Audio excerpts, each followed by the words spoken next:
30-35 ವರ್ಷ ಪ್ರಾಯದ ದಂಪತಿಗಳು 40,000-50,000 ರೂಪಾಯಿಯಷ್ಟು ಒಟ್ಟು ಆದಾಯವನ್ನು ಗಳಿಸಿದರೆ ಖರ್ಚಿಗೂ ಆಗಬೇಕು, ಮಕ್ಕಳನ್ನು ನೋಡಿಕೊಳ್ಳಿಕ್ಕೂ ಆಗಬೇಕು, ಇದರ ಮೇಲೆ ಹೇಗೆ ತೊಡಗಿಸಬೇಕು ಅನ್ನೋದ್ರ ಬಗ್ಗೆ ಒಂದು ಪ್ಲಾನ್ ಕೊಡ್ಬೋದಾ, ಮಾಡೆಲ್ ಪ್ಲಾನ್ ಕೊಡ್ಬೋದಾ ಅಂತ.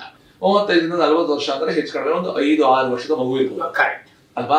ಸೊ ಆ ಮಗು SSLC PUC ಹೋಗೋದಕ್ಕೆ ಹಣ ಬೇಕು, ಗ್ರಾಜುಯೇಷನ್ ಹಣ ಬೇಕು, ಪೋಸ್ಟ್ ಗ್ರಾಜುಯೇಷನ್ ಹಣ ಬೇಕಾಗಿ ಬರ್ಬೋದು, ಮದುವೆಗೆ ಹಣ ಬೇಕಾಗುತ್ತೆ.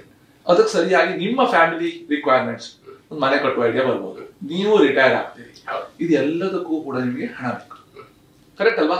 ಅರ್ಥ ಆಗ್ತಾ ಇದೆಯಲ್ಲ ಸರ್? ಫಾಸ್ಟ್ ಹೋಗ್ತಾ ಇದೆ ಅಲ್ವಾ?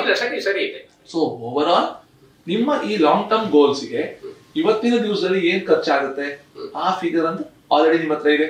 ಆ ಚಿಚ್ಚಿ ಕೇಳಿರ್ತೀವಿ, ರಿಯಲ್ ಟೈಮ್ ನಮ್ಗೆ ಸಿಗುತ್ತೆ. ಅದಕ್ಕೆ 5-6-7% ಇನ್ಫ್ಲೇಷನ್ ನ ಆಡ್ ಮಾಡಿಬಿಟ್ಟು ಆ ಮಗು ಅದರ 20ನೇ ವರ್ಷಕ್ಕೆ ಹೋಗುವಾಗ, ಪೋಸ್ಟ್ ಗ್ರಾಜುಯೇಷನ್ ಹೋಗುವಾಗ, ಮದುವೆ ಪೀರಿಯಡ್ಗೆ ಎಷ್ಟು ಹಣ ಬೇಕಾಗತ್ತೆ ಅಂತ ನೀವು ಫ್ಯೂಚರ್ ಕ್ಯಾಲ್ಕುಲೇಷನ್ ಮಾಡ್ಕೋಬೇಕು. ಅದಕ್ಕೆ ಎಕ್ಸ್ಪರ್ಟ್ ಹೆಲ್ಪ್ ತಗೊಳ್ಳಿ, ಆಯ್ತಾ?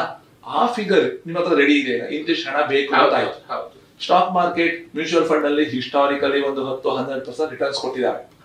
ಸೊ ಇವತ್ತಿನಿಂದ 10-12% ರಿಟರ್ನ್ಸ್ ಪ್ರಕಾರ ನನಗೆ ಆ ಪರ್ಪಸ್ ಖರ್ಚಿಗೆ ಬೇಕಾಗುವ ಹಣ ಎಷ್ಟು ಬೇಕು ಅನ್ನೋದು ನಿಮ್ಮ ಹತ್ರ ಇದೆ. ಇಂತಿಷ್ಟು ಹಣ ನನಗೆ ಬೇಕು ಆ ಖರ್ಚಿಗೆ, ಇವತ್ತಿನಿಂದ ನಾನು ಎಷ್ಟು ಇನ್ವೆಸ್ಟ್ ಮಾಡ್ತಾ ಹೋಗ್ಬೇಕು ಅಂತ ರಿವರ್ಸ್ ಕ್ಯಾಲ್ಕುಲೇಷನ್ ಮಾಡಿ. ಸಂಪೂರ್ಣ ವಿಡಿಯೋವನ್ನು ನಮ್ಮ ಯೂಟ್ಯೂಬ್ ಚಾನೆಲ್ನಲ್ಲಿ ವೀಕ್ಷಿಸಿ.